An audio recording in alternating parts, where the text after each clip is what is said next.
Howdy y'all, this is Redwolf. I wanted to do another gear review for you right fast. I have long been a fan of haversacks and pouches and stuff for carrying different amounts of gear on you. You know, real easy. I don't want to carry a huge backpack all the time, and I don't want to just be stuck with my pockets.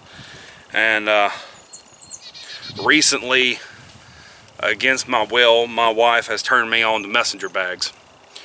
And she's bought some, and we've had a few, and we're running some stuff around, and I eventually caved in because a messenger bag really isn't anything more than a really good haversack.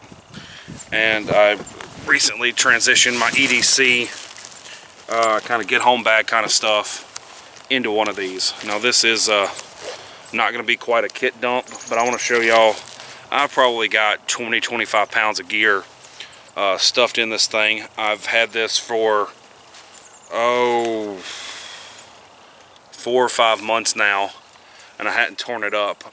It did come with one little flaw, just to be clear, from the factory right here, just this little lip right here, but you can see it's bothered me so much that I hadn't even bothered to darn it yet. But a couple of good pouches in the front, big pouches on the side. I mean, it fits 1 quart clean canteen bottle or Nalgene. This is a Inui folding shovel. This is a full haversack, Snug pack hammock.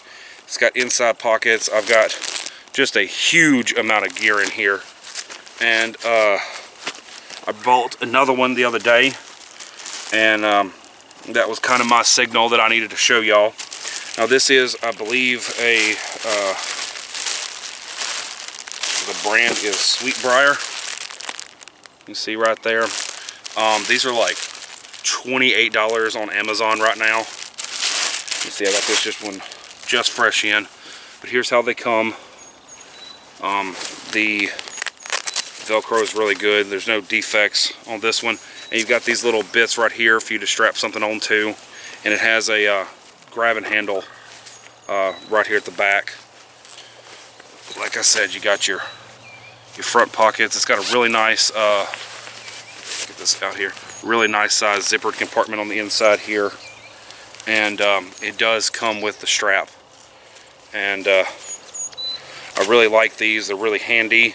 And now I've got one for running around in and one for carrying my wilderness gear in. And so far I've been really impressed. Like I said, the strap's really nice. It has a sliding pad right here, so even with the just overwhelming amount of bulk I've got in there, it hasn't been uncomfortable to carry. I mean, just a ton of gear. I've transitioned out of a 45-liter pack into a messenger bag, and just a lot of gear, a lot of extra stuff that I don't really need that I can carry. You know, I've got a spare knife set in here. I've got a spare everything. Really like them. I don't know how much there is to ramble about them. If you're in the market for a messenger bag or a kind of a modern haversack or something like that, I really recommend these. There's probably reasons to go spend a couple $100 extra on one, but so far these at 30 bucks have far exceeded my expectations, and they get my stamp of approval. Till next time, this is Redwolf signing off. Y'all keep up the good fight.